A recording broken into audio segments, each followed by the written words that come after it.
morning, everyone, and welcome to day 2 of the PAC Annual Conference, being hosted virtually by Montfort University. After yesterday's excitements and trials and tribulations, hopefully we will have a slightly smoother day. One of the interesting things that we have experienced is all the things that can go wrong with technology. And I think we went through the gamut yesterday from people, of course, not muting their microphones or alternatively not unmuting their microphones and trying to speak, which both conveners of panels and speakers did, and people asking questions. We've got used to that over the year, but I think Nicola Headlam's experiences went far, far, far worse. But we got through it all. I think one of the interesting things on social media that we had a lot of comments on social media. I'm just getting my social media feed up because there was a brilliant comment. As somebody said, the entertainment value of watching Stephen Griggs fill the time while we wait for our Frank Stacey lecture speaker to join us is just an added bonus. So we could say the general, we aim to please, and I've dropped my notes. These are the problems with technology. So what we're going to be seeing today, first of all, an apology. I'm going to repeat something that I said yesterday very briefly, and then we're going to go through, explore some of the events of today, and also reflect a little bit further on yesterday. So this is the Public Administration Conference. The PAC is a learned body, and it is part of the Joint Universities Council, and it is there about promoting education, training, and research in areas such as public administration, public policy, and the study of governance. As per yesterday, I would encourage everybody, if you're not already members or if your institutions are not members, for you to join. And Michael Joseph, the Vice Chair for Membership, has sent information out about how to join. So I would urge everyone to consider joining or persuading your institution to join, and Michael's letter. And also, if you go on the PAC website, you can see loads of information about all of the benefits of being a member of this fantastic organization. Now, as for today, as per yesterday, we've got 3 sessions going on with either 4 or 5 panels. I think this just highlights just how popular this conference is. We've got over 150 delegates actually attending, which is absolutely amazing. So we're really pleased about that. So today, 3 sessions, and then also a closing session. And hopefully at the closing session, we'll be in a position to announce the winner of the Richard Chapman Award, which goes to the best PhD paper. The PhD conference ran on Monday, and we're just waiting for the announcement of that so we can then tell everyone who the winner is. If we're not able to get that information, we will make it available on social media as soon as we know. So as for today, we have got a range of fantastic panels. We've got 2 panels on levelling up, which is brilliant because we also have Professor John Tominay, who is giving the keynote today, also talking about levelling up. So we've got a huge, fantastic theme going on there. We've got other panels. There's a round table on teaching and learning, which has got delegates coming from Australia and the United States, as well as here in the UK. So really looking forward to that. There's panels on innovation, on mayors, socially responsible local government, and of course, the global south. So we've got a whole range of different things there, plenty for you to choose from. I think one of the great things to say is, in this respect, we are definitely spoilt for choice. So at this point now, I'll pass on to my colleague, Steve Griggs.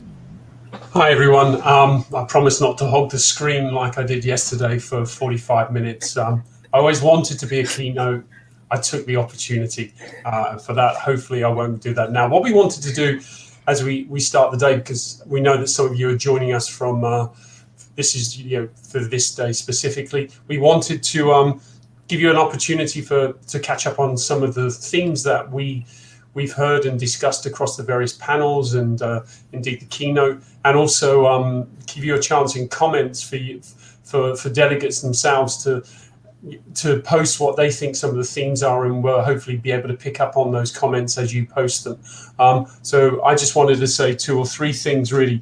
One of the themes that has struck me is in terms of the notion of place, the complexity and the messiness of this, of the many debates that we're trying to get a handle on.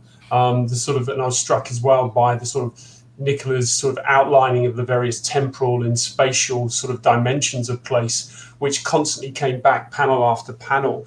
And these panels, what I enjoyed about the ones I attended as well, were comparative. So there was a lot of comparative research going on. And for those in one panel, you would have heard me sort of reduce one paper to one line, and I will be circulating that paper later as discussed. But also this notion of placecraft, I thought, which was, touched upon by Nicola as well.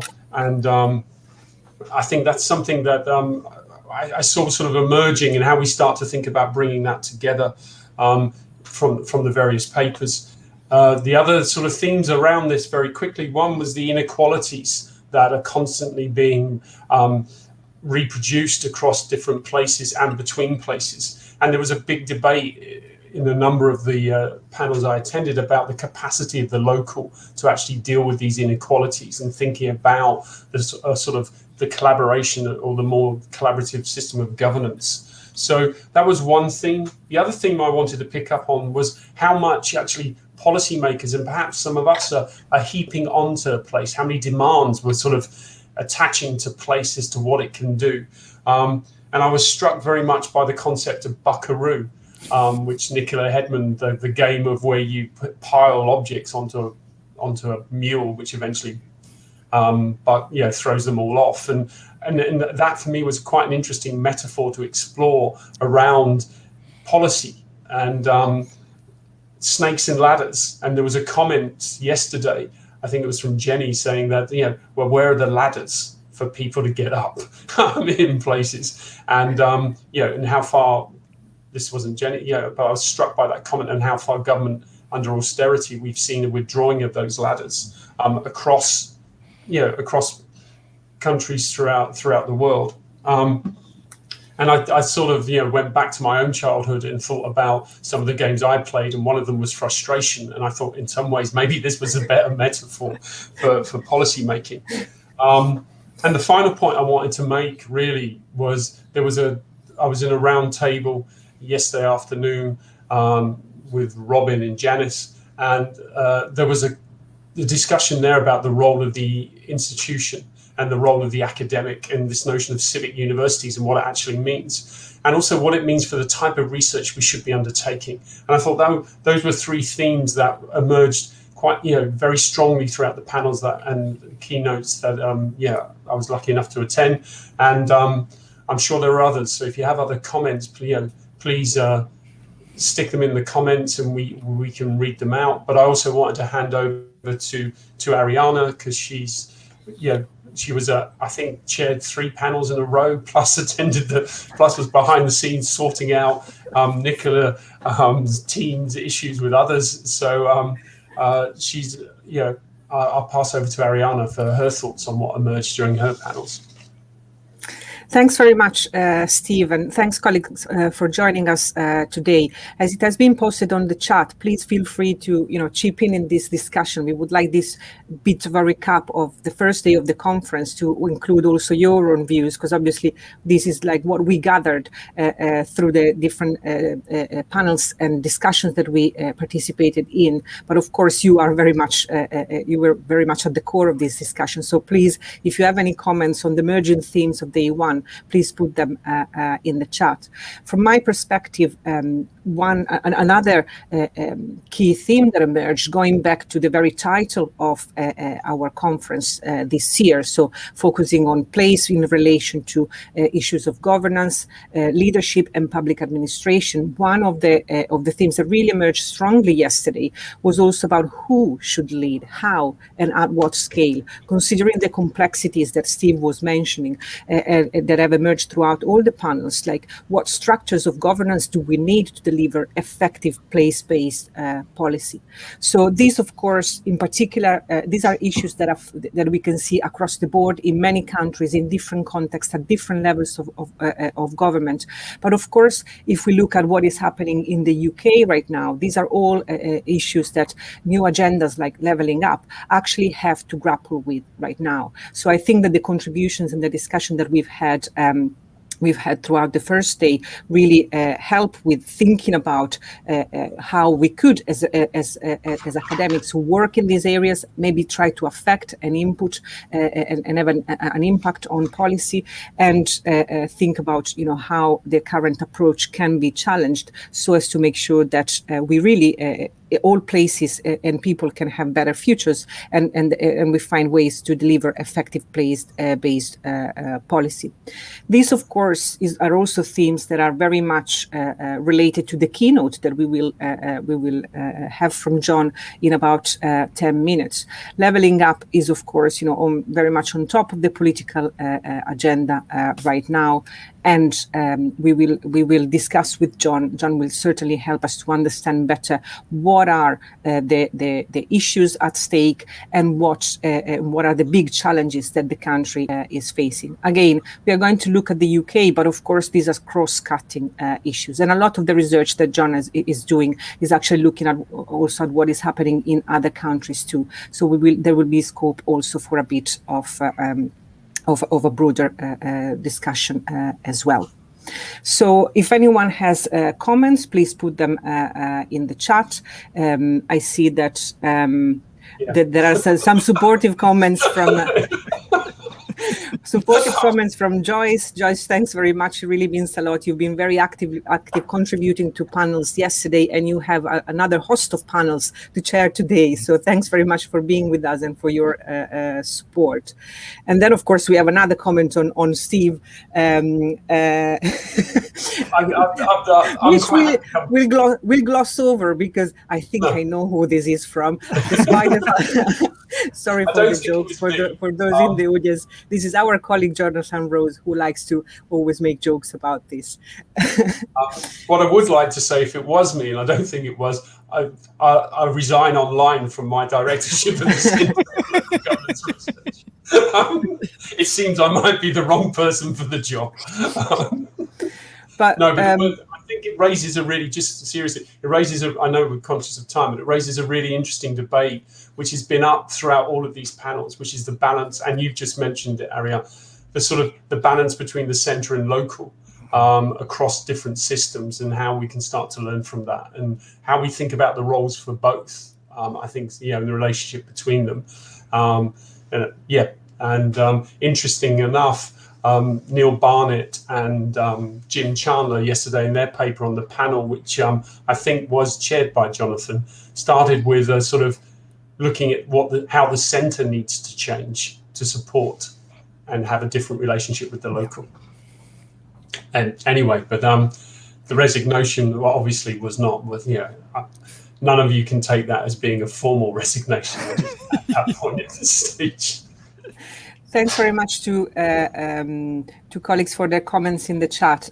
Simon is saying that he feels that leveling up is actually something that is distracting us, and basically is suggesting that is now another big slogan with little substance. I suspect that John will very much agree with that, and we will hear more in a minute about his view on what are the issues underpinning leveling up.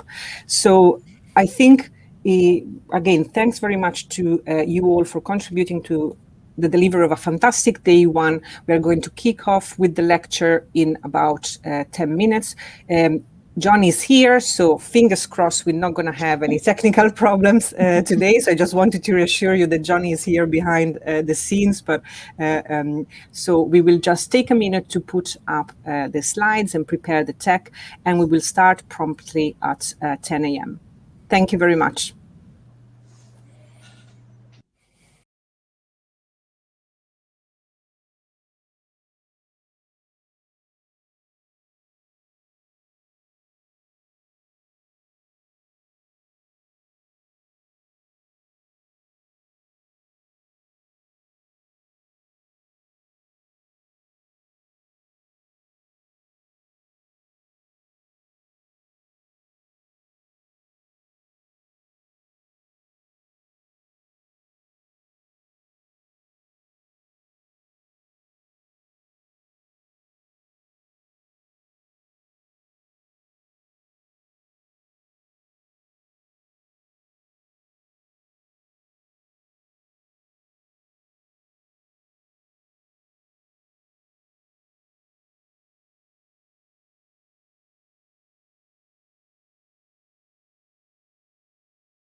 Good morning, everyone. My name is Arianna Giovannini. I'm the Deputy Director of the Local Governance Research Centre, and it's a huge pleasure to welcome you all to the second day of the Public Administration Committee Conference. Today, we are starting off with a stellar speaker. It's a huge honour to have with us Professor John Tomany, who will deliver a keynote on levelling up and left behind places. John should be here with us. Here he is. Good morning, John. Really nice to see you. John, of course, is an internationally recognized scholar, and many of you in the audience will already know him very well. By means of a short introduction, John is Professor of Urban and Regional Planning in the Bartlett School of Planning at the University College London. Previously, he was Henry Daish Professor of Regional Development and Director of the Centre for Urban and Regional Development Studies at Newcastle University. His research investigates the development of cities and regions as socioeconomic, political and cultural phenomena, and the role of public policy in the management of those. This work that John has developed has focused especially on questions of governance of local and regional economies, including questions of spatial planning, contributing to debates about the relational and territorial conceptions of place and space. John has published over 100 books and articles, so I'm not going to go through all of them, but we will put some of his most recent publications in the chat so that the colleagues can access them because they relate to his talk. And in his publication is focused on questions of local and regional development, including a recent book on financializing city-statecraft and infrastructure. He has conducted research for UK Research Council, government department in the UK and elsewhere, the European Commission, the OECD and local and regional development agency, and private sector and voluntary organizations and think tanks in the UK and abroad. Currently, John is working on two very fascinating projects, engaging in research on the historical differences between local economies, focusing on County Durham, as well as studies into viability-based planning in the UK and the territorial politics in contested European states. John today in his lecture is going to focus on the political economy of levelling up and left behind places. We did mention that in the introduction to the to today's sessions, and that very idea already sparked some very good question. Why is that? Well, that's of course because despite being one of the buzzwords in English politics, levelling up remains unclear in terms of what it means and in terms of what it might be its impact on policy, on current policy agenda. So in this lecture, John sets the current debate in the context of the political history of regional development and the discourse about left behind places, surveys the current scenes and asks what conclusions we can draw from the UK government's actions to date and considers what is missing from the emerging agenda. And his keynote focuses on the role of social infrastructure in underpinning development and reports early results from ESRC and EPSRC on its contribution to addressing the challenges of left behind places. So we are certainly off to a very timely and interesting discussion. Before I pass it on to John, just a couple of practical notes. Colleagues can put their questions in the chat. I will collect them at the end, so there will be time for Q&A at the end. And then so I will collect them at the end. John will talk for about 40 minutes and then we will move on to the Q&A. So please, colleague, make sure you engage in the discussion, put questions in the chat. I'm sure we will be not short of issues to discuss following this keynote. So John, again, it's a huge, huge pleasure to have you with us today. Thanks for being with us today, and over to you. Thank you very much, Arianna, for that introduction and for the invitation to speak today. Let me just put my presentation in full screen mode. Good morning, everybody. The topic which I've agreed to speak about this morning is the political economy of levelling up and left behind places. I This work is conducted with collaborators at UCL and Durham Miners Association. I'll say more about that link in a moment. This is the ground I'd like to cover in the presentation. I want to spend some time reflecting on the notion of left behind and also of levelling up. I want to set this in a broader international context, but focus specifically on the way in which this issue has developed in the UK. I suppose specifically within England, because I think there are different dynamics at work now in the different parts of the United Kingdom. So I want to offer a preliminary assessment of the UK government's levelling up agenda in England, and that will identify what I see as some gaps, failures, inadequacies. I want to draw attention to work which is being undertaken on social infrastructure. This is an interesting debate which is emerging. It's emerged principally in the grey literature, and I think that it has relevance to the debate about levelling up, and I want to spend some time introducing that concept and highlighting what I think is its relevance to debates about the left behind and levelling up. So that's the first sort of quarter of the lecture maybe, and then the main part I want to report on some research which I've been doing with colleagues at UCL and in County Durham, focusing on one village. So I want to tell the story of this village, Sacriston's story, and the rise, decline and rebirth of social infrastructure, and then offer some general conclusions about the situation in the UK and perhaps beyond that as well. So a word of acknowledgement to our sponsors. This presentation draws on research funded by the ESRC, particularly a project on Beyond Left Behind Places with colleagues at Newcastle University, colleagues in Leipzig and Strasbourg, and which is looking at left behind places across Europe and the ways in which they are similar and different, and the attendant policy responses to this. I want to draw on some work with colleagues at UCL funded by EPSRC. That's the work on Sacriston that I'm going to report. Our work has also been supported by UCL Grant Challenges, and it's done in collaboration with the Durham Miners Association, and particularly focused on the refurbishment of Red Hills, the Durham Miners Hall, which I could talk about, but I'll move on. So the notion of the left behind is one which has come to the fore really as a political issue. It's the subject of media interest, and it's a concept or a term or a debate which we see in various forms across the global north. We see variations of it in the United States. There we might talk about the problems of the Rust Belt and rural areas and so on. We see it in different forms across Europe. In places like Australia, there's an emerging concern with these places. So this is an issue of, I wouldn't say necessarily a global concern. It's an issue for countries in what we would traditionally call the industrial world, what we might call the global north, and it's something which exercises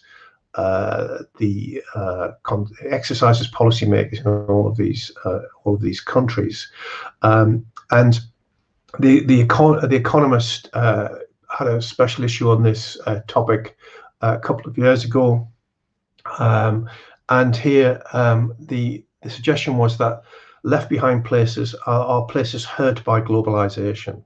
The growth in production and wealth associated with globalization has left some places behind.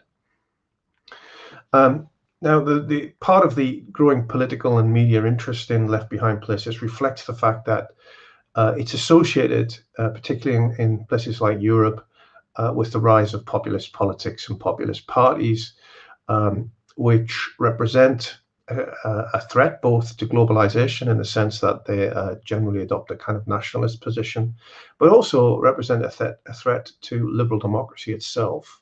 The suggestion that emerges from all of these parties in these different national contexts is that liberal democracy is failing at least very large sections of the national populations.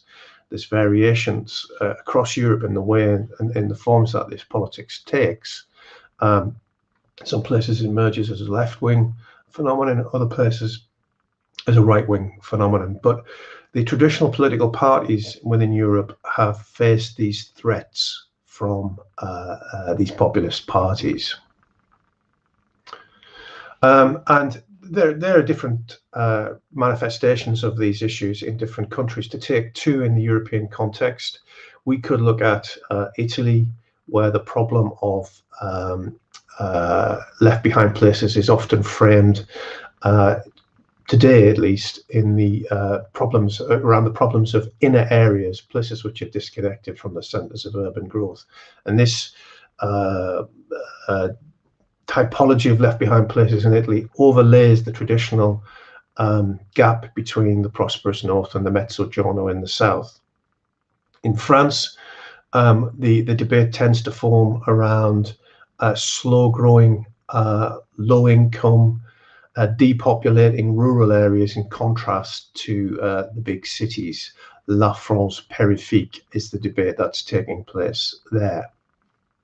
So this is a general debate, but it takes specific forms in different national contexts, and that reflects different patterns of state formation, national identity. All of these things play out in different contexts and in different ways, but we're always talking about places which have been left behind by structural economic change and arguably social and cultural changes. And in the UK context, well, the debate about the left behind has become very significant, I think, in recent times. And this is one effort by the Institute for Fiscal Studies to define what left behind areas are. And here the suggestion is they're found across the country, but they're concentrated in large towns and cities outside of London and the southeast, former industrial regions such as the northeast and South Wales, and coastal and isolated regions. So this notion that there is deprivation, disadvantage, concentrated in places which have been left behind by structural changes, which have generally benefited London and the southeast. Now, in the context of the UK, in political terms, this debate crystallizes around this notion of the red wall, and this is a term which I don't particularly find helpful in understanding what's going on, but which has nevertheless gripped media attention. And one place to look at or to investigate what's behind this red wall is the book by Deborah Mattinson, which came out a couple of years ago in the aftermath of the 2019 election. Because the attention on left behind places is really a function of two things: the suggestion that they played a very significant role in two seismic political events. First of all, the Brexit referendum in 2016, and latterly the kind of political realignment that occurred in the 2019 general election, where in parts of the country, constituencies which had traditionally voted Labour switched to support for the Conservatives, in many cases for the first time in many generations. So this is where this notion of the red wall comes from. And it's a piece of political marketing. It's not really a social scientific concept which has any great merit. Nevertheless, Mattinson has written about these red wall places. So she investigates constituencies which made this shift in 2019 from Labour to Conservative, and it's an interesting book. And she makes a number of suggestions. She attributes the shifts in political attitudes in places in the Midlands and North, which she investigates, to a sense of loss and resentment arising from relative economic decline and a sense of neglect. So within these places, there is a sense that the economy might be growing, but the benefits are not being felt locally. And there's a sense as well, which is related, that politicians, political decision makers neglect these places. One of the interesting observations she makes in the book is that there's a loss of local industry. That the loss of local industry, often these were traditionally one industry towns or towns in which one industry dominated. When people speak of the loss of these local industries, they use the language of grief and express a loss of identity associated with that. So these are places of constrained opportunities. The kind of wealth that you might see in city centres around the country is not present in these places. And one very obvious physical manifestation of this is the decline of town centres. What's really interesting, given that the 2019 general election took place after almost 10 years of Conservative government, is that many of the complaints they had about local conditions were directed at local Labour councils rather than at Tory austerity. So the ire of local people was directed against the local Labour council, which in many cases had been in power for decades, or in some cases even longer than that, for 100 years. But the corollary of loss in some of these left behind towns was a passionate sense of belonging. And the story that Mattinson tells, which I think is quite a nice one, is that in Stoke, people from Stoke would traditionally travel around the world, and whenever they were sitting down to dinner in a restaurant, they would flip over the plate to see whether their pottery had been made in Stoke. So, and people are very attached to this sense that there's something identifiable and distinctive about their community, but this has been eroded by change. So she says that Stoke has a proud past that its people very much regard as their own history. And there's a sense that social, economic and cultural changes have eroded this sense of local pride. So it's in this context then that the present UK government has developed a levelling up agenda in England. Now, I think things are different in Scotland and in Wales and in Northern Ireland. So I'm going to speak mainly about England here as I focus more sharply on the topic of levelling up. So levelling up then is an emerging policy agenda, or is it, I ask? It's an agenda which I'm going to suggest, I'm not going to suggest, many people have suggested, is marked by undefined objectives and a lack of analysis. We're promised a forthcoming white paper on this topic, and maybe things will become clearer. But in the absence of these undefined objectives and paucity of analysis, what we're left with is what we might call a potpourri of policies.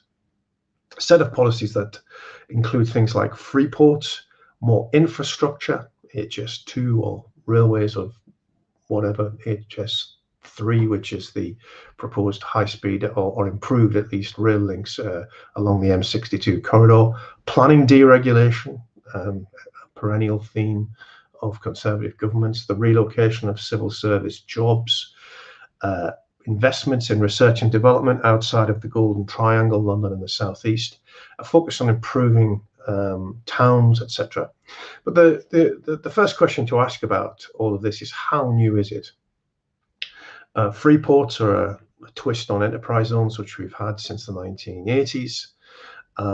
Many infrastructure programs have been aimed at left behind places in the past.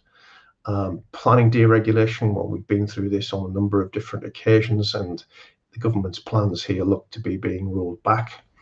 The relocation of civil service jobs is something which governments have pursued since the 1960s with debatable success. Even investments in research and development outside the Golden Triangle are not new ideas. So does this add up to A, an agenda, and B, what's really new about it? What's new, I think, is more the rhetoric that surrounds it. So if this is not new, what can we say? Well, this is clearly a strategy driven in very large part, if not perhaps not entirely, by electoral calculation. What this agenda is really about is sustaining the electoral gains made by the Conservatives in 2019 in the so-called Red Wall. And to that extent, what we've seen so far, and this is, I think, is being demonstrated by some very powerful recent research by people like Chris Hanratty and others, is some of the most naked pork barreling that you will have seen in British politics at any time. The channeling of resources, particularly through the Towns Fund, to places where the Conservatives are hoping to consolidate their electoral position. Now, alongside this are a series of very powerful counter trends which may limit the impact of any of these policies that I've just listed. So if we look at proposals in relation to universal credit, the reduction of the £20, the removal of the £20 a week increase, adult social care, very topical, reductions in expenditure on pupil premium and so on. These are very large policies which have highly uneven geographical impacts, and all the research that's available on all of this suggests to me that these policies are going to work against the objectives of levelling up. And then in addition, there are a set of missing or linked challenges. If, for instance, we're looking at conditions in left behind places, one of the most striking aspects of socio-economic conditions in those places is deteriorating health conditions. There are some left behind places in Britain where life expectancy is actually falling. Where there are also places which are aging at a faster rate than the UK as a whole. That's obviously partially linked to health issues. There are questions of climate change. The government is making big claims around zero carbon, which will have highly uneven geographical impacts and present real challenges in left behind places. More broadly, I suppose, the concentration of wealth that has actually accelerated during the COVID-19 pandemic has actually widened gaps since 2019 in very significant ways. And then we have more broader structural changes in the economy, which I've called here AI, artificial intelligence, the growing digitalization of the economy, which arguably will work against the left behind places. So in this context, then, what I'm interested in are a set of really interesting emerging alternative agendas. I'm very attracted to ideas which are emerging around the notion of the foundational economy, this idea that the parts of the economy that create and distribute goods and services consumed by all households, regardless of income status, because they support everyday life, have been neglected. And this was very evident in the pandemic. Sectors like care, health, and so on, the underinvestment and weakness of those sectors was revealed, and yet so also was their importance to everyday life. There are various variations of this notion around the everyday economy, which is being put forward by Rachel Reeves, the Shadow Chancellor. Community wellbeing is another relevant idea here, and the notion of shared prosperity proposed by my colleague Dame Henrietta Moore. So what this is asking us to think about is the foundational aspects of the economy, and that the solution to improving conditions in left behind places is to address these issues, and that investments in HS2 or R&D will not improve the lives of people in left behind places in this sense. And the suggestion is that policymakers have neglected these activities for the allure of high-tech industries. Now, into this emerges the debate about social infrastructure, and I think this is a very important debate. It's promoted by, I think, particularly comes out of the United States and the work of Eric Klinenberg at NYU, New York University. He's written a very interesting book called Palaces for People, in which he addresses the importance of the role of social infrastructure, which he describes as the physical places and organizations that shape the way people interact with each other, and within which social capital is developed and accumulated. It's interesting for me, working in a planning school at UCL, because it ascribes a key element to the built environment in promoting healthy communities. So in practice, what social infrastructure includes is things like public libraries, schools, playgrounds, parks, sports facilities, but also well-designed pavements, community gardens, shared green spaces. And these are physical spaces where people can gather and converse civilly and address common concerns. And the argument put forward by Klinenberg is that many of the so-called left behind places and places in general often had a rich infrastructure of social infrastructure, a rich ecology of social infrastructure, which was developed in the industrial age. And he suggests that we are only now coming to terms with how much damage deindustrialization and the decline of blue-collar communities did to the body politic, and how fractured and distrustful we have become. And he uses largely US evidence to make this case.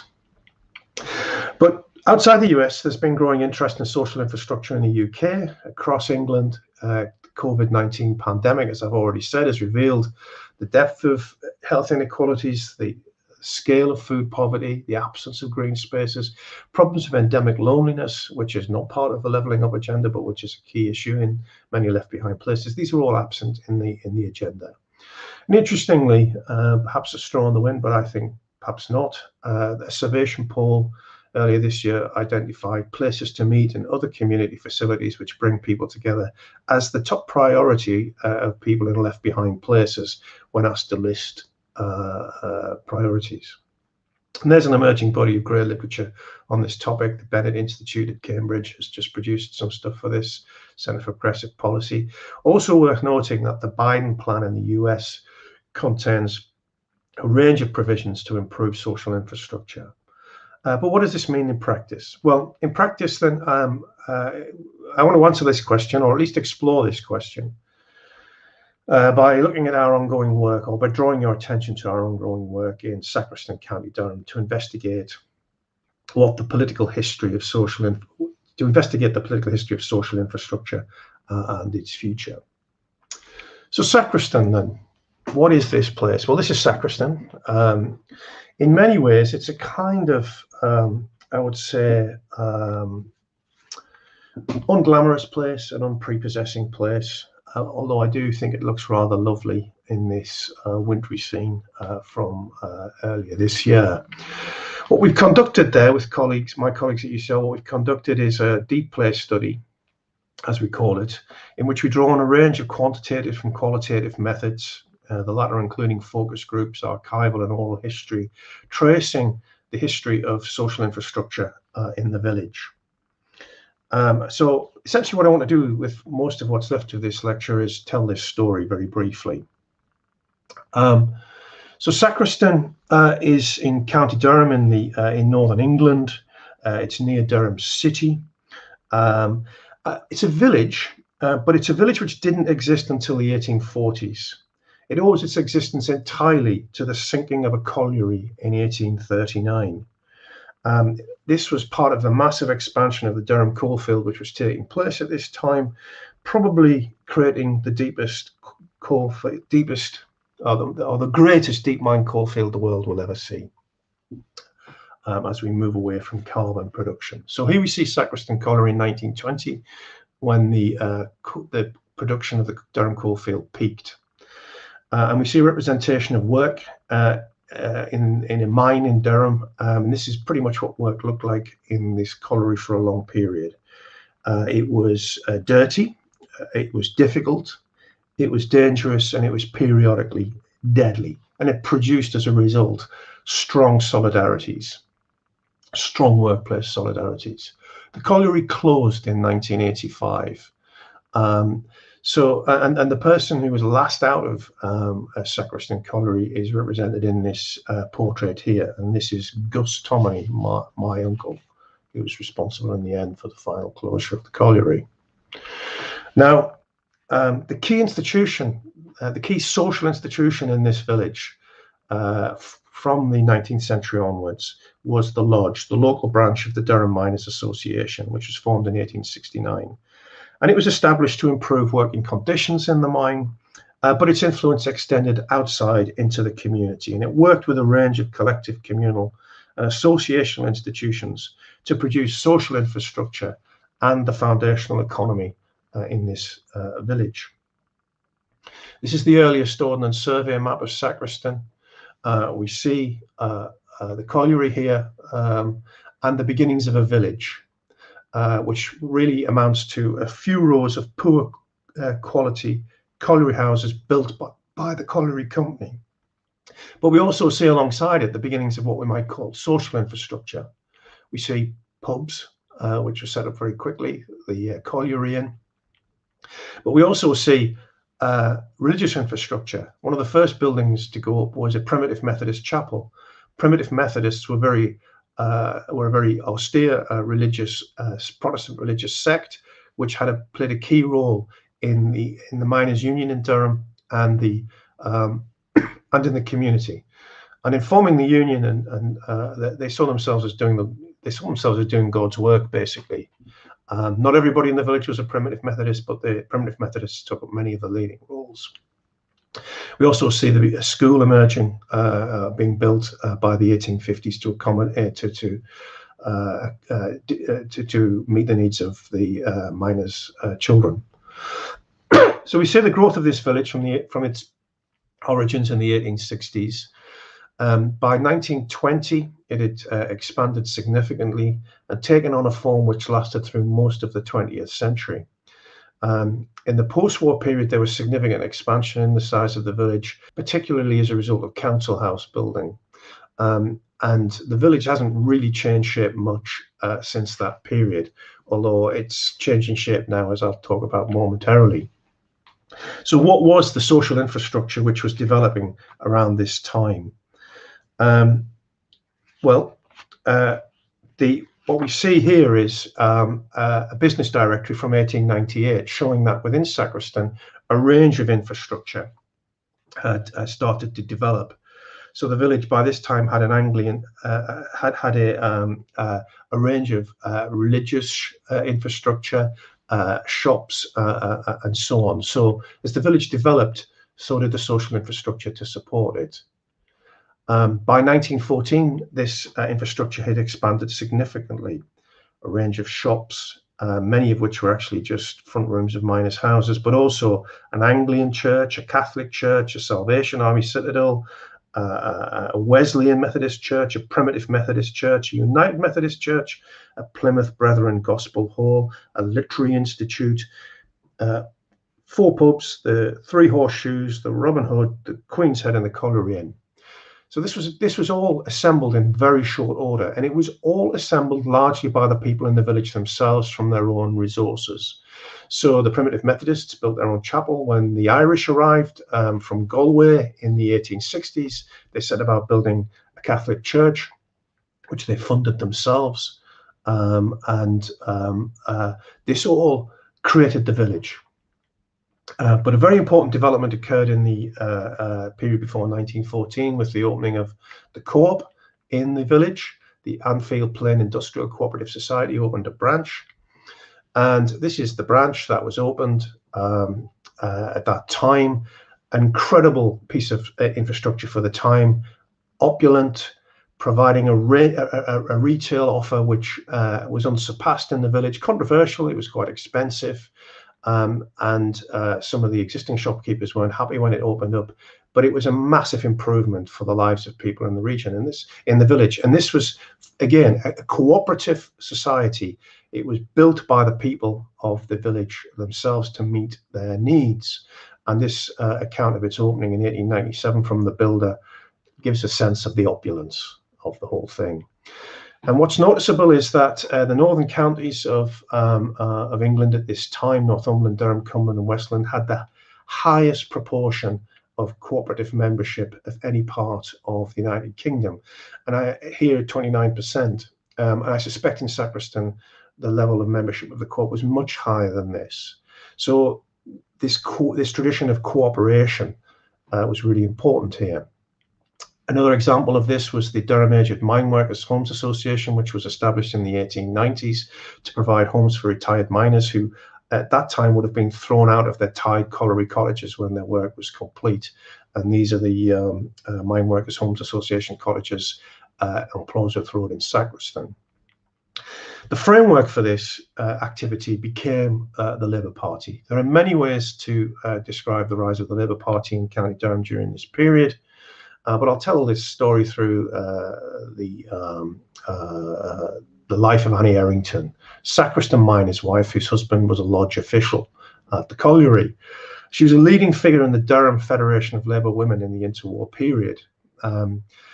This was a male-dominated community, of course, in many key respects, but a little-known fact about Durham history during this period was that there was a mass working-class women's movement, of which Annie Errington was a leading figure. She's notable for the visit she paid to the USSR in 1926 to support to win support for the miners in their struggle against the employers at that time.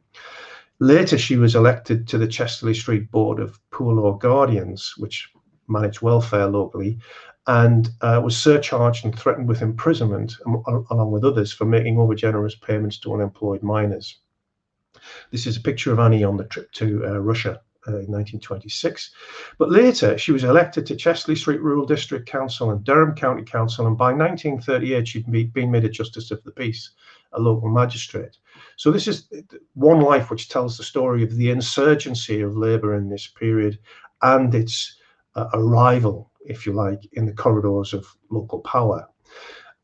This is the Sacriston Women's section parading their banner at, I think, the Durham Miners' Gala in the 1930s. I love this picture.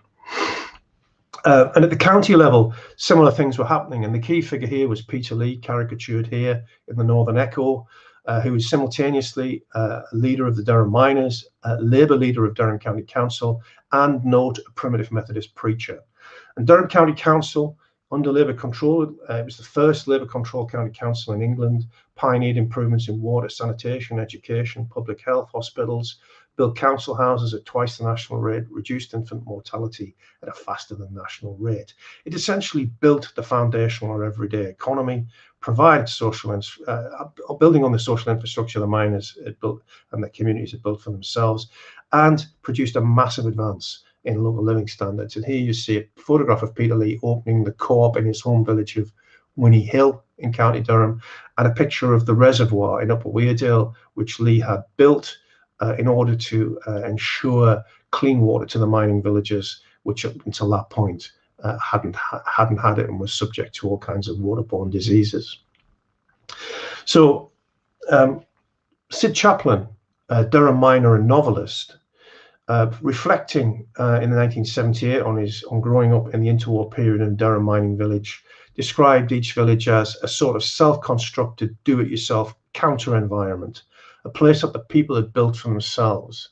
And the American sociologist Mark Benny, writing in 1946 about an anonymized village called East Tantup, which I think is East Stanley, near to Sacriston, argued that whenever you see an impressive building in these villages, the miners have built it for themselves. Their clubs, welfare institutes, and co-op stores are outstanding institutional buildings, as was the co-op in Sacriston.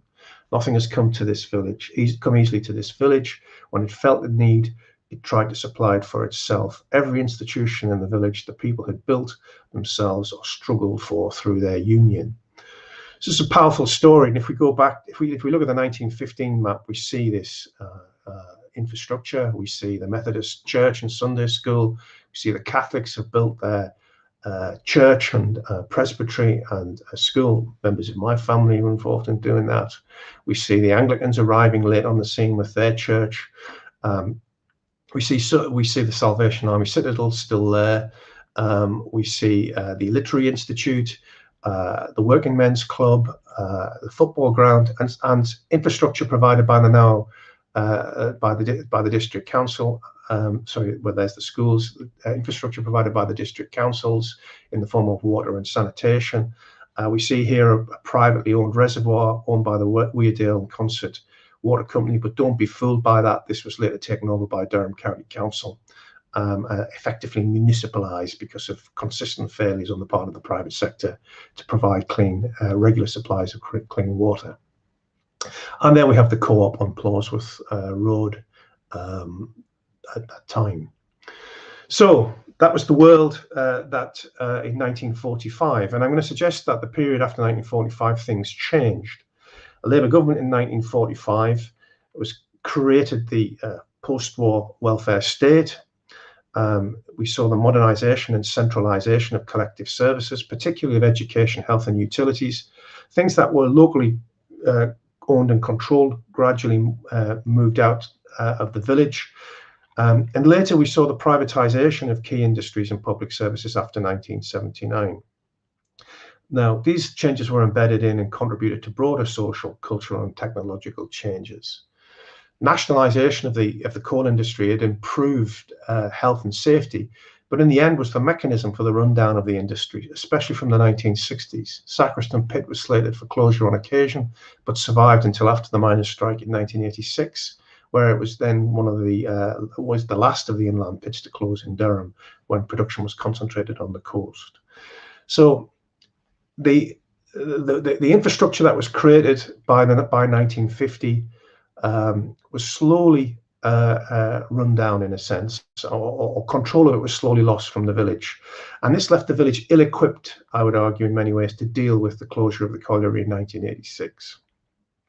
So Sacriston here is one of the most 20% most income deprived places in England. It's not the most deprived place in County Durham, and it's very close to the prosperous Durham City, which has its university and public services and so on. But nevertheless, it's a place which is struggling.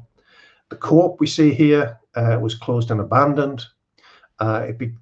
Many of the stories you associate with left behind places apply in Sacriston. So here we see a story from the Daily Mail about a house up for sale in Sacriston for £1 back in 2017. And if you follow Sacriston in the local media in the northeast of England these days, you'll see that it appears because of problems of antisocial behaviour, crime and so on. So there are deep-seated problems. It's in this context that we've conducted our work on focus groups and oral history. And what we discern is a sense of loss alongside complex patterns of change, some of which are welcomed. So it's acknowledged that the pit provided a focus for village identity, comparatively high pay and employment for men, and relative prosperity. But with the closure of the pit has been shop, pub and school closures that feed a sense of decline and lost vibrancy in the village. Work, socialisation and childcare, as I've already indicated, were traditionally highly gendered, but created opportunities for conviviality which are now seen as being absent. While people acknowledge some material gains and some new employment opportunities for women, typically beyond the village, this is in the context of a relative declining living standards and growing precarity in the workforce. So we have long-term unemployment in the village, entrenching disengagement and declining social capital. But alongside this, and this comes out strongly from the work we've done, is a strong sense of belonging and resilience that was revealed during the pandemic as community groups filled the gaps left by austerity and the shrinking local estate. Now, not everybody in the village is connected to this story. There are new estates and there are problems of isolation and loneliness. And I've got a link here to a report which goes into much more detail about all of this. So on the one hand, you've got this strong sense of identity, which is manifested, I think, when the village parades the old Durham, the Sacriston Lodge banner at the Durham Miners Gala every year, which is this extraordinary gathering of the villages, a parade of bands and banners, which celebrates the life of County Durham and the heritage of coal.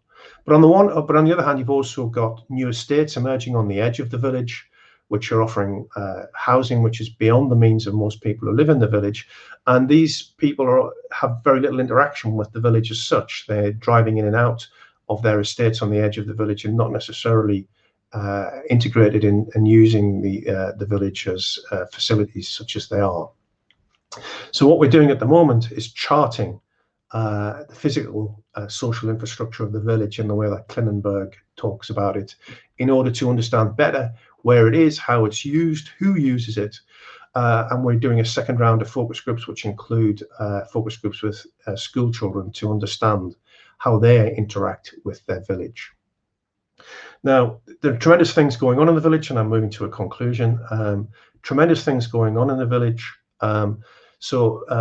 People like Heather Little here what in London would be called a community activist, but nobody uses terms like that in Sacriston, has led the campaign to regenerate the Co-op as a space for community organisations and social enterprises. And one of those social enterprises is this one, the Woodshed, run by this extraordinary man, Nathan Hopkins, who has recruited kids from the most disadvantaged backgrounds in the village to train them in wood.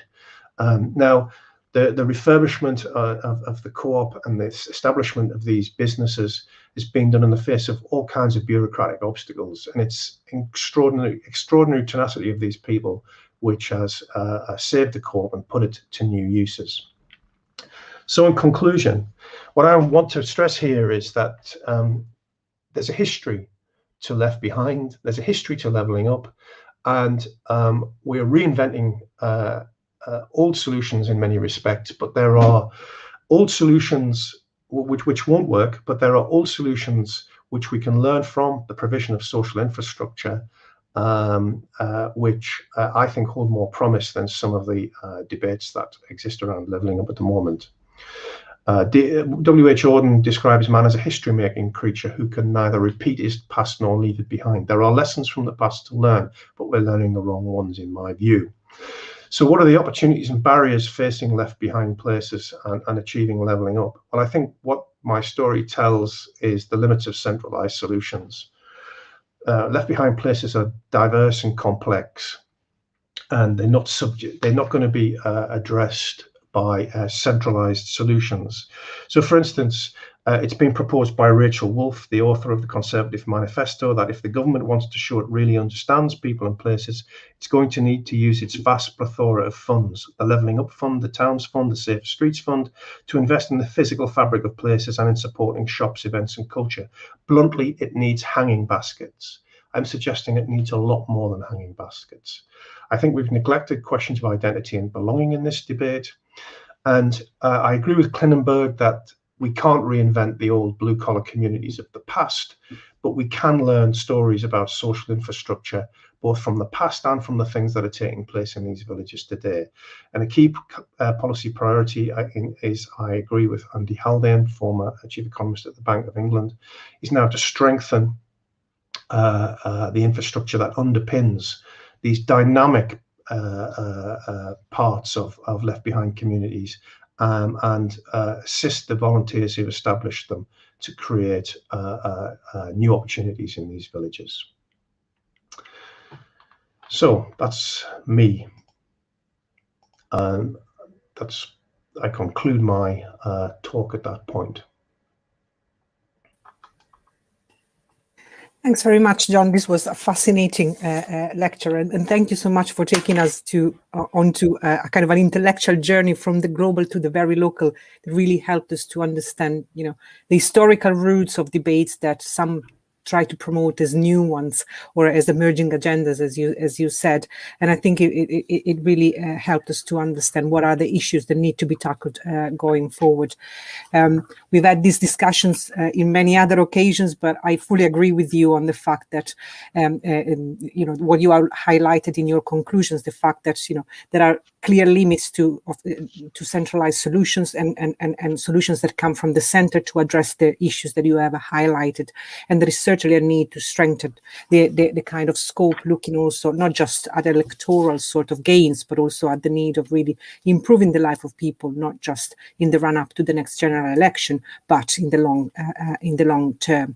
And again, I think your focus on the importance of taking into consideration the concept of belonging, local identity is something that is often overlooked and yet essential to understand what can be done in practice to make sure the left behind places actually can thrive.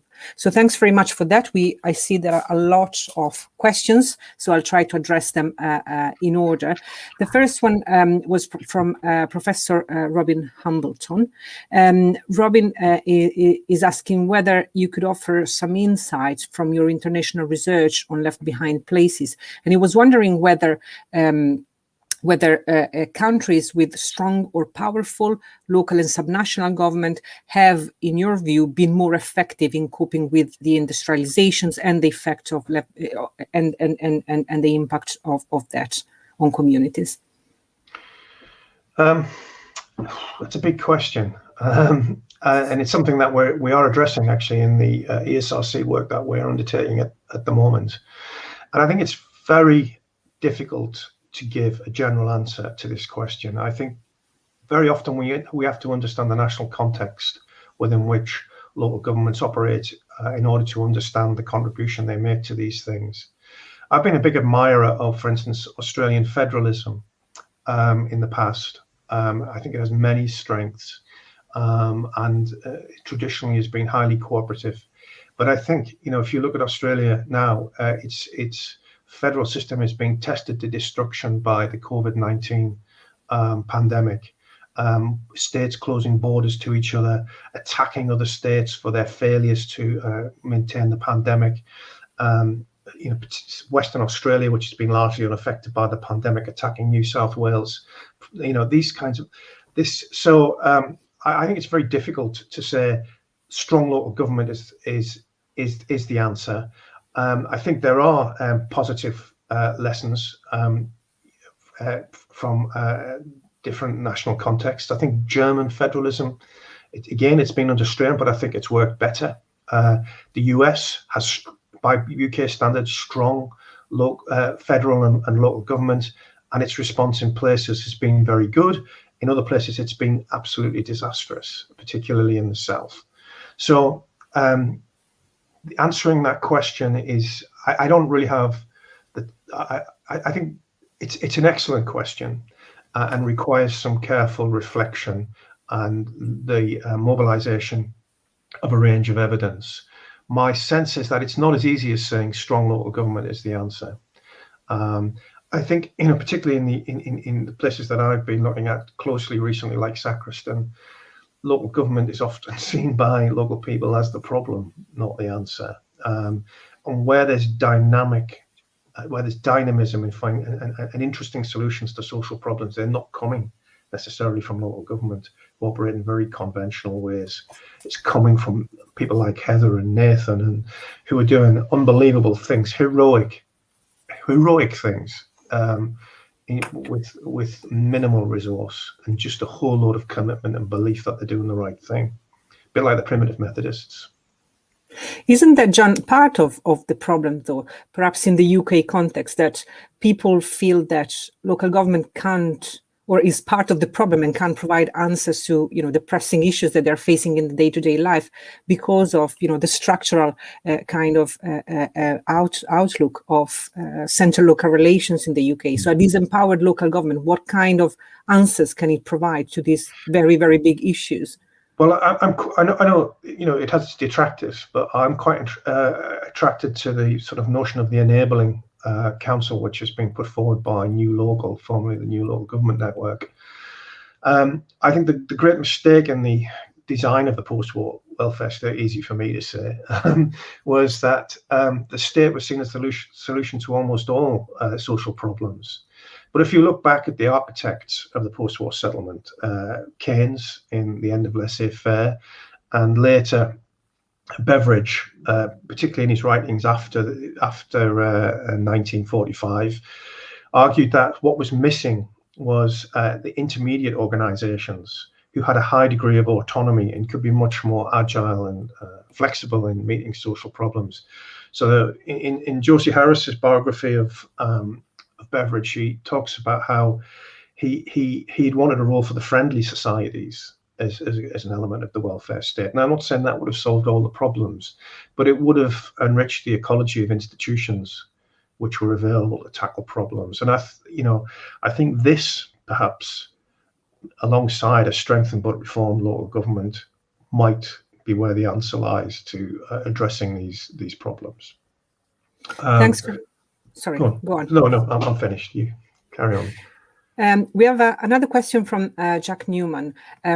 First of all, he says, thank you for a fascinating talk. And his question is the levelling up agenda a step towards the devolution of power and proper funding of places like Sacriston, or is it likely to harm this cause over the long term?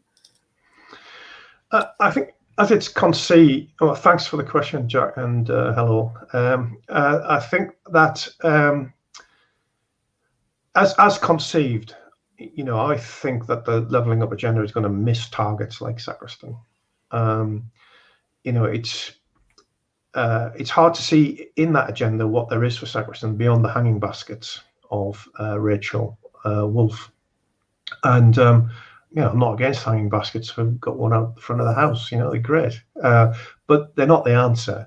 The answer lies in enabling and the kinds of activities which are described as highly progressive. So Heather Little in Sacriston runs the Sacriston Youth Project, which provides out of school care in the holidays and so on for children from disadvantaged backgrounds in Sacriston.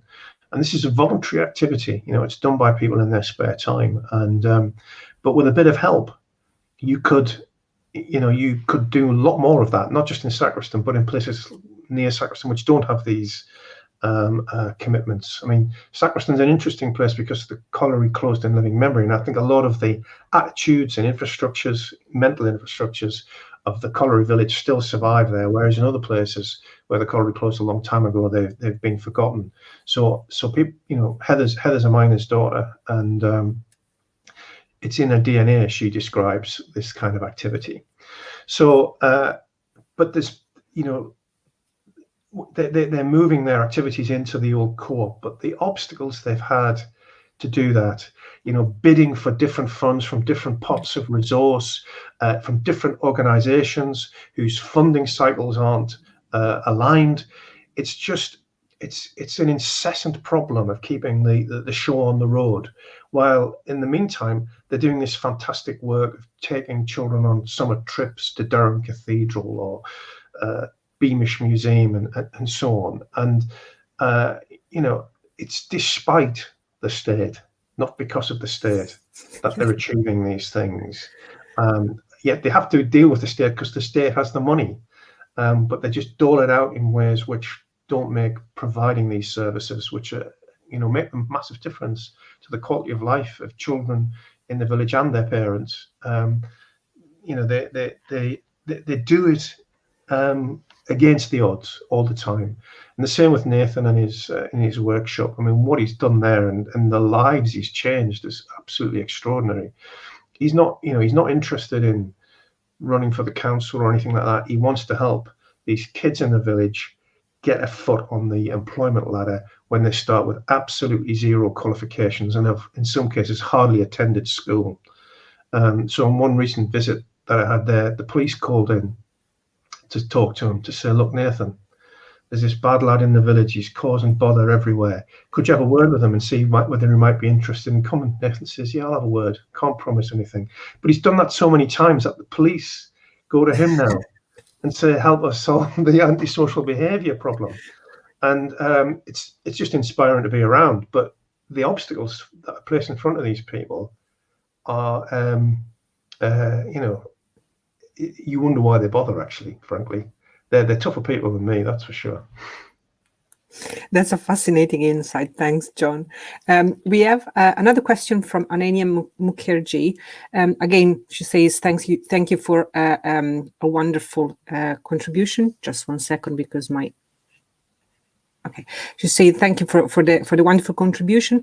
Can the centralized regional governance structure help in rebuilding less favored economic regions to grow? I'm a believer in devolution. I've been since I even knew what devolution was, really. And I think it can make a difference. I think you look at Manchester. I don't want to over-egg what's happening in Manchester, but you see, for instance, someone like Andy Burnham winning almost 70% of the voting in Greater Manchester on a promise of fixing bus services. And as he's pointed out, in fact, he pointed out to Ariana and I when we were in a meeting with him not so long ago, he says, who's ever won an election on bus timetables? Well, Andy Burnham has. And why? Because it's a practical solution which is out of sight. It's to a problem which is out of sight as far as Westminster's concerned. Nobody debates buses in the chamber of the House of Commons. You might be lucky to get a Westminster Hall once every 5 years debate on this. So he's trying to fix something which could make a massive difference to the lives of people in Manchester. And I think that without that structure, that wouldn't happen. I think there's lots of evidence to suggest that. So it does make a difference, and Sacriston would benefit from improved bus services. So yes, it would make a difference. The North East has had a poor record on this. The local authorities can't agree on a combined authority and so on. So I think if you could make an improvement there, of course, you probably need an Andy Burnham as well. And I think there are not many of those around. But if we look at people like Steve Rotherham in Great Liverpool, Tracy Braben in West Yorkshire, I think what you're seeing is the emergence of politicians who want to do these jobs at this scale and beginning to work out how they can at least make a difference to the lives of people. And I think fixing buses in Sacriston will be a lot more use than a big research and development grant at Durham University, personally, I think. I fully agree with you. And I think, you mentioned the new Metro mayors. They're not obviously the only local leaders that actually operate within these spaces, but of course they are more under the spotlight right now, not least because people like Andy Burnham have also a high degree of visibility. But I think that this also tells a bit of a story of, how politicians who actually have grasped the importance of putting in place, running a campaign on bus timetables. That's, really tells us that when a politician manages to grasp the importance of putting in place at the core of their agenda, then maybe people respond in a more positive way to politics in a context in which we've seen a considerable detachment or disillusionment with politics. Indeed. In a place like Sacriston, levels of voter turnout are well below the national average. And that's true across the left behind places. With one or two exceptions, in 2016 and 2019, people turned out and voted for change. They weren't quite sure what change they were going to get, but that's what they voted for. Yeah. We'll have to wait until the next general election, I guess, to see what's going to happen. We got another question from Mark Sanford. He says, John, you mentioned bureaucratic obstacles to local initiatives. Could you give some examples like central government, local government, businesses, local institutions? Yeah, it's a very good question. We're delving more deeply into this at the moment in order partly to be at the end of our research to say what are some practical changes that could be made here. I think what the central problem, and Mark knows this better than me really, is that what you have are a series of pots of money for all sorts of different types of activities. So the refurbishment of the Co-op building in Sacriston is a great example of how to get that refurbished, you have to go to a series of different pots, capital projects, revenue support, not always central and local government, but private foundations, charities, and so on. And aligning all of this to meet the needs in Sacriston is extremely difficult. So people like Heather Little, who I talked about earlier on, their great skill is they understand how to do this, and they can make it happen. And they've learned the hard way on all of that. But in other places, if you lack a Heather Little, it's really, really difficult. So one of the things that she finds now is that people in other parts of County Durham, she was telling me recently about some work she's doing in Wingate, which is a place which is like Sacriston, but has got more serious antisocial behaviour problems. Where she's gone down there to try and give advice to people about how you do this, because nobody knows how to do it. It's just impenetrable to local citizens. And, she produces windfalls, she was describing how she dealt with one private company foundation, sports company, which had bequeathed them a whole lot of cricket bats, which they then donated to the Sacriston Cricket Club, which is itself an important part of the social infrastructure. It's an excellent cricket club. They play cricket to a very high standard there. They produced first-class professional players and what have you. But that's only part of what they do. The other part of what they do is they ran the food bank during COVID-19. They provided free sports training for kids when everything else was closed, because they could do it outdoor and all this kind of thing. So they ended up donating a bunch of cricket bats which it turned out to be, really expensive, high-end cricket bats for the local kids. So this kind of stuff is going on all the time. It's falling between the cracks of this fund and that fund. But what you have in a place like Sacriston is a network of people who are broadly committed to improving life in the village. I'm not saying it's perfect. On the contrary, there are all kinds of fallings out which go on in places like this, and rivalries and so on. But nevertheless, there's something there to build upon, is all I'm suggesting. And I don't see anything in the levelling up agenda which contributes to this. Very good point. We have a question from Professor Jonathan Davis. Jonathan is asking, to what extent do political discourses like Left Behind, Levelling Up, actually resonate in Sacriston itself? I think this is a very interesting point. Well, I think a lot of the political rhetoric and a lot of the academic language has absolutely no resonance.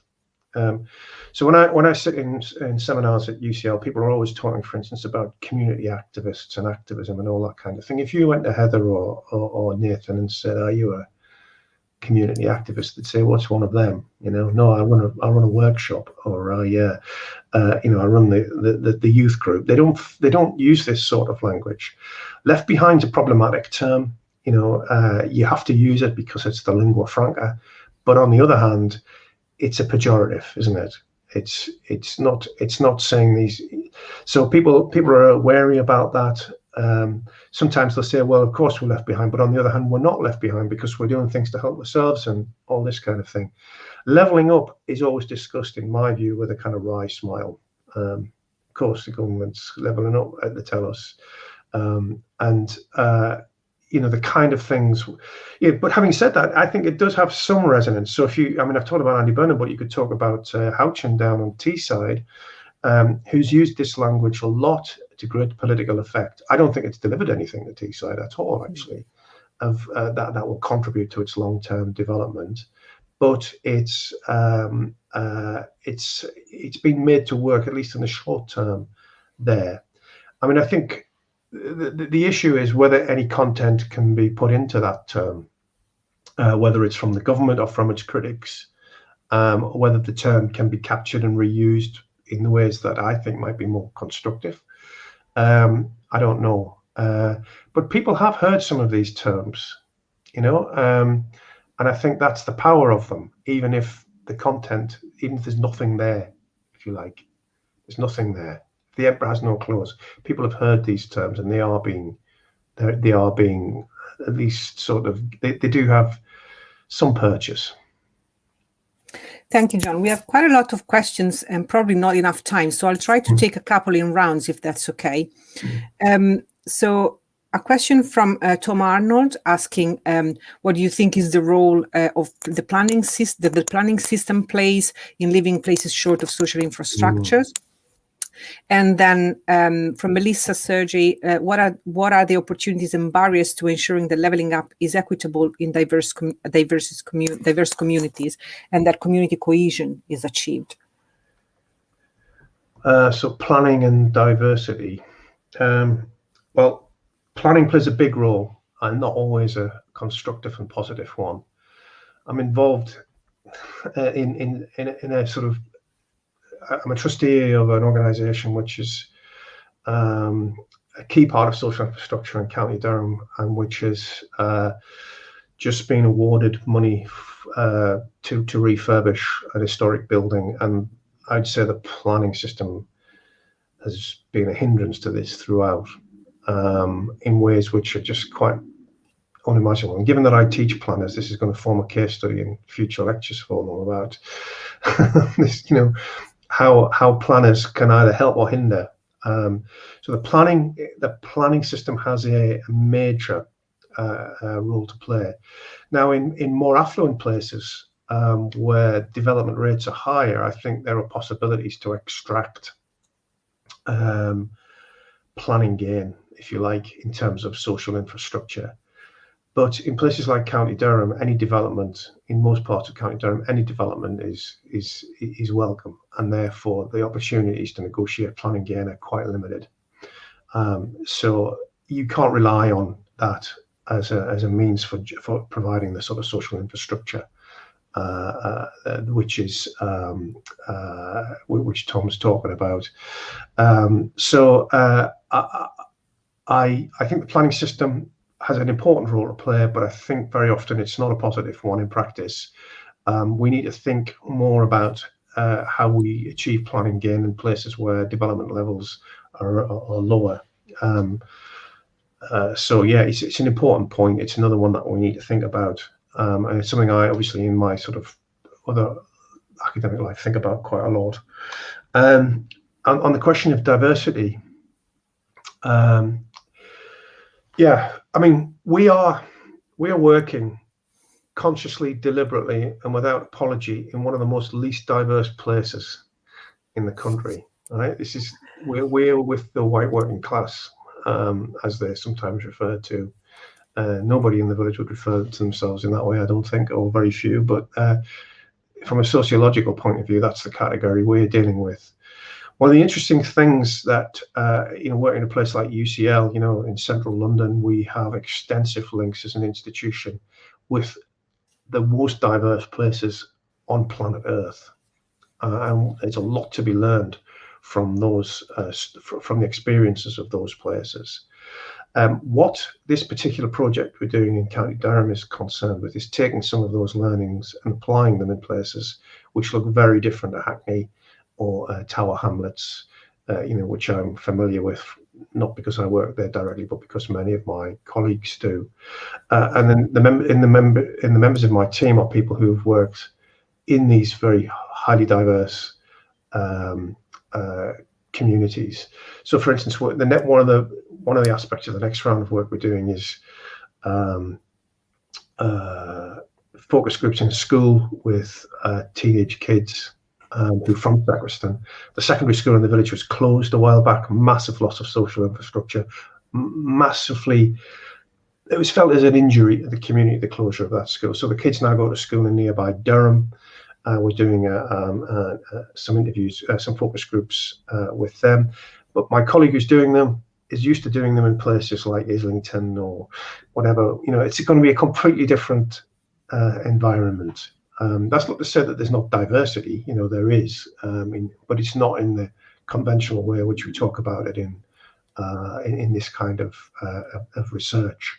These are not ethnically diverse places. On the contrary, and that throws up a whole set of different types of issues. To be a white working class community in an increasingly diverse society brings with it a whole baggage which we have to address, if you like. So yeah, I'm not right to talk about how you do this stuff in Tower Hamlets, but I know a lot of people who are good on that topic. Thanks, John. Last 3 questions, because then we can maybe use 5 extra minutes, but then we will have to close, because I think we have taken a lot of your time, and you probably so one from my colleague Valeria Guarneros Mesa. Valeria is basically asking if the Sacriston case can be reproduced in other places with no history of social organizing, like other former mining villages.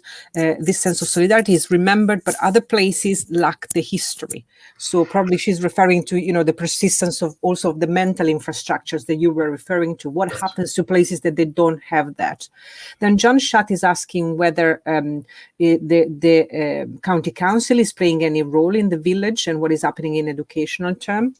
And I'm sorry, but we'll close with a tricky question from Yannick Hoven. Yannick is saying, and admitting this is a bit of a tricky one, about the ontology of these things: social and physical infrastructure, shops, services, volunteering, social security, work, identity, culture. How do we organize knowledge about these things in a way that is authentic? That is a good way of closing the discussion.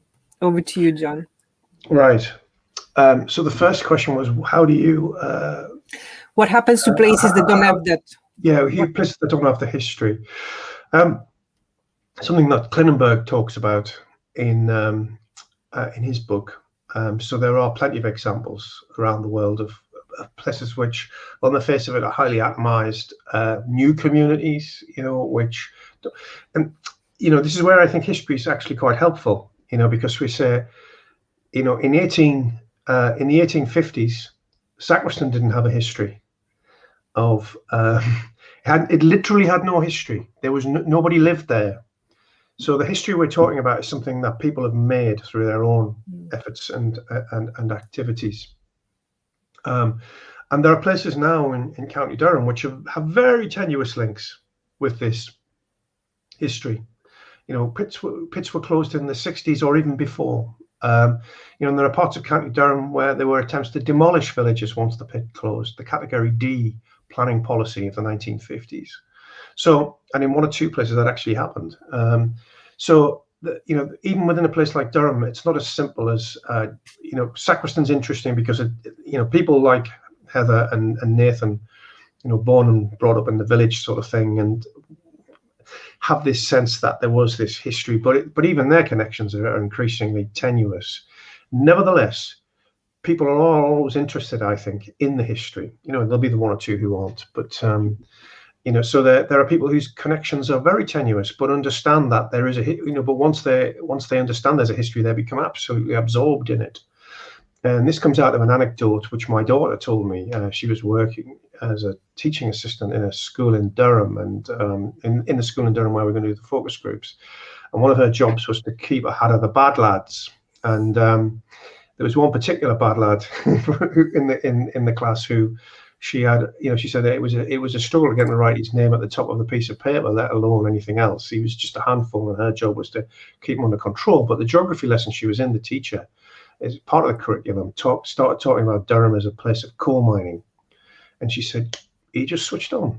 And the reason was that he said that he came from a place called Sacriston. And this had been a former mining village. And this was still important because there was a lot of subsidence, which meant that certain houses, a housing development that was going to take place hadn't taken place because they discovered subsidence. And she said it's the only time he ever paid attention in a lesson, and he became completely absorbed by this idea that County Durham was built on coal. So his connection, he has no direct connection with that history as such. He's an incomer to the village, and so you can make these stories happen, I think, in other places without these stories. Klinenberg has some good examples in his book about that. Now, John asked the question about the county council and its role. The county council, of course, is all over the village. It's one of the key institutions in the village, and we've spoken to them. Obviously, they form one of the focus groups with the other agencies that are present in the village, like the Housing Association, the police, and all these other organisations which manage the lives of these the village. I'd say it's, the particular issue of education which John raises, I think, is proved to be highly contentious in the village because it had a secondary school, Findoon, which was closed because of falling rolls. But the way that was done, the controversies that surrounded it, left a very bad legacy in the village, and the local Labour councillors really had to fight hard to sell that story to the people in the village. It's had really big knock-on effects for certain kinds of families, who now have to pay for their children to travel. If you've got 3 kids and you have to pay for them to travel to Durham on a bus over the course of the year, that's hundreds of pounds to families which don't have hundreds of pounds.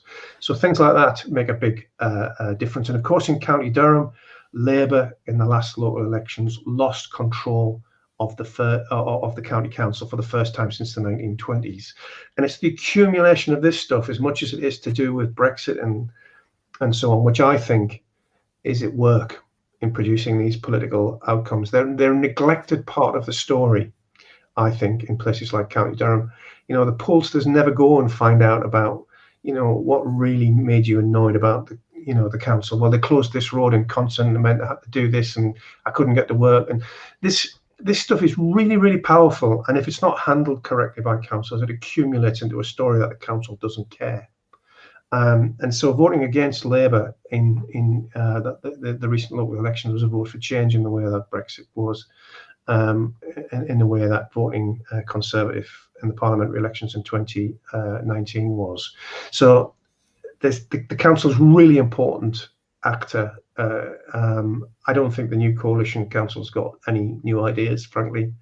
But nevertheless, there's a big job for the Labour Party if it wants to regain control in County Durham because of this accumulation of grievance. And the final question was about ontology. How do we organize knowledge about these things in a way that is, I guess, authentic and meaningful? I think that, you know, we've taken the decision in our work in County Durham to sort of to do what we've called this deep place research. And that's what we feel is missing. And I think it comes a little bit out of Klinenberg's book, which I don't think it's perfect, but I think it's really, really interesting. And other work on social infrastructure is that we need a deeper understanding of what's going on in the places which are left behind. So what we have in the UK is a huge amount of quantitative data about social conditions, voting patterns, and so forth and so on. But the qualitative processes behind these phenomena, I think, are poorly understood.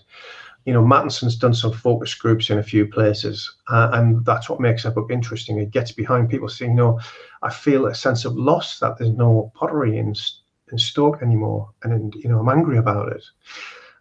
You know, so you can't get to that unless you can't get to the story of Heather and Nathan without spending time in Sacriston and going and talking to them.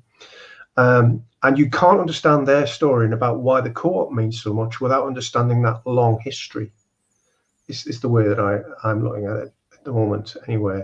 Now, I'm not saying this is the only way to produce knowledge around these things, but I think it's a crucial component of the production of knowledge around these things.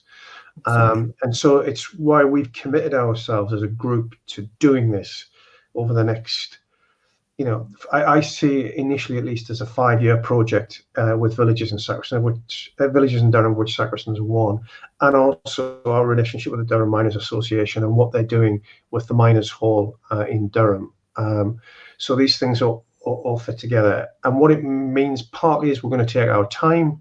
We're not going to be rushed in producing papers when we don't think we have anything to say. You know, so you'll see fewer papers, but hopefully more considered ones. We want to write books because I think they last, and because you can expand and be more capacious in your treatment of these issues. And we want to do it with the people, and you know, keeping the people on side is really important. So we're having a meeting, for instance, in Red Hills, the Durham Miners Hall, with senior people from UCL about our emerging relationship, in which the speakers are going to be people like Nathan. You know, okay, we'll have a few knights and dames from UCL, but you know, they're really, I can tell you now that, you know, Nathan's going to blow them away with his story. So this is where I think we need more, really, of this kind of work going on, and these kind of longer term commitments to particular places. It's really difficult for a place like UCL, you know, which is big, global, sees itself as being very important, and it's having to be a bit humble here. Thank you very much, John. We are 20 minutes past, so we're already a bit over time. The downside of this kind of online events is that we can't have a round of applauses, but I think that the quantity of questions that we had in the chat, and also the very supportive, there are also a lot of comments beyond the questions that I read. I don't know if you can see them, really clearly show how engaging your keynote was and how the audience really, really enjoyed it. So I'm sorry I can't offer you an applause, but really a heartfelt thank you for a fantastic keynote and for being with us today. Thank you very much, John. Well, thank you, Ariana. It's always good to see you. Thank you. And to colleagues in the audience, we now will move on in about 10 minutes to the next, to the first round of parallel sessions for today. Sorry for running a little bit over time, but this was a very good discussion. We have a panel from our sister research center, Cura, on the new municipalism, a panel on leveling up that really kind of links well with the discussion we had so far, another one on place leadership and governance issue in emergency services, and a roundtable on teaching and learning in public administration, starting at 11:30. So please grab a drink, and I hope to see you in the panels, in the parallel sessions that will start just in about 10 minutes. Thank you very much.